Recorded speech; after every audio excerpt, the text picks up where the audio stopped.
Il y a même deux personnes qui sont centrales pour Camille Claudel-Beauregard. C'est Saint Vincent de Paul, pour la pauvreté et puis l'attention aux plus pauvres, et puis Saint François de Sales, qui est notre saint savoyard.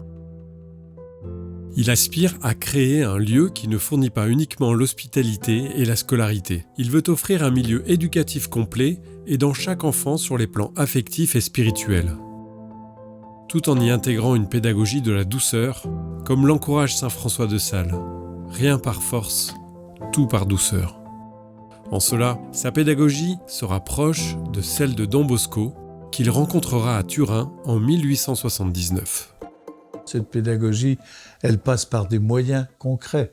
Alors ces moyens concrets sont d'une part la rencontre qu'il faisait avec les jeunes, chacun des jeunes, il les rencontrait, et puis il consacrait une partie de ses dimanches à ça.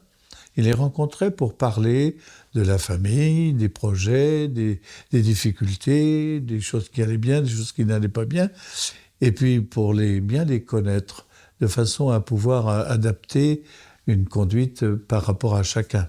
Et il pensait vraiment que cette affection était l'essentiel de l'éducation. Il a toujours dit toute sa vie qu'il devait être un père pour ses enfants.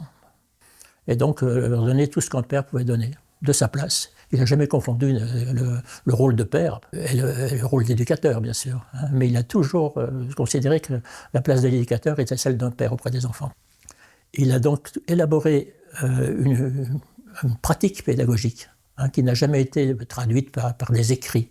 C'est une pédagogie qui a été dans les actes plus que dans les paroles.